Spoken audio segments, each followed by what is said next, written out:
Praise the lot.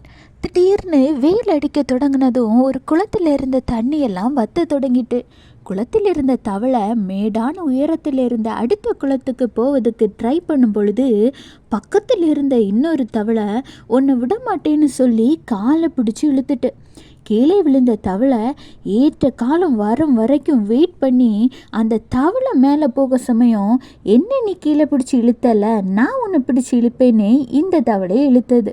இப்படியே தவளைகள் ஒன்று மேல் நோக்கி போகும் பொழுது சமயத்தில் அடுத்த தவளை கீழே இழுக்க இழுக்க மற்ற தவளைகள் எல்லாம் ஒருவருக்கொருவர் ஒற்றுமையாக உதவி செய்து அழகான நீருள்ள அடுத்த குளத்தை பார்த்து போனது.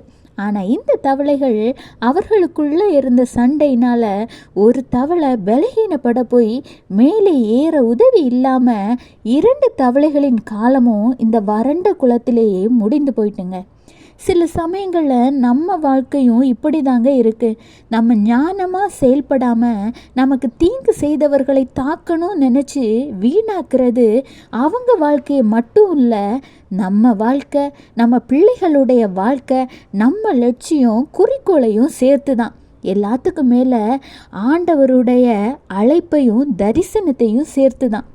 எல்லாத்தையும் இழந்த பின்பு இழந்ததை திரும்ப பெற்றுக்கொள்வது என்பது ரொம்ப கஷ்டம். யார் உங்களுக்கு என்ன தீங்கு செய்தாலும் செய்தவங்க ஒரு பக்கம் இருக்கட்டும், ஆனால் நீங்கள் அதற்கு பகரம் அவங்களுக்கு தீமை செய்யாமல் உங்கள் இரட்சகராய ஆண்டவர் இயேசு கிறிஸ்துவை உங்கள் கையில் பிடித்து கொண்டு உங்களுடைய பாதையை நோக்கி நீங்கள் பயணம் செய்யுங்க. இடையே வருகிற தடைகள் எதுவாக இருந்தாலும் சரிங்க, மனிதர்களின் சதிகள், சாத்தானின் கிரியைகள், இல்லைனா இதைவிட பெரிய காரியங்கள் எதுவாக இருந்தாலும் சரி, ஆண்டவர் உங்களுக்காக யுத்தம் செய்வார். இன்றைக்கு உங்கள் வாழ்க்கையிலையும் உங்களுக்கு எதிராக நிறைய பேர் செயல்பட்டுக்கிட்டு இருக்காங்க தானே. ஏற்ற காலம் வரட்டும், அதற்கான பதிலை நான் செய்வேன் அப்படின்னு யோசிக்கிறீங்களா? ஆண்டவர் இன்னைக்கு உங்கள் கூட தாங்க பேசுகிறாரு. என்ன பேசுகிறாருன்னு கேட்குறீங்களா?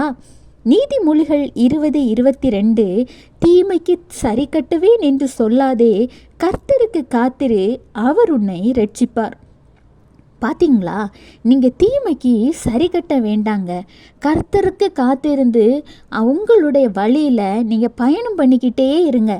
தடைகளை தகர்த்து போடுகிற ஆண்டவர் உங்கள் முன்னே கடந்து செல்கிறார். அவர் உங்களை ரட்சிப்பார். Have a blessed day. Jesus bless you.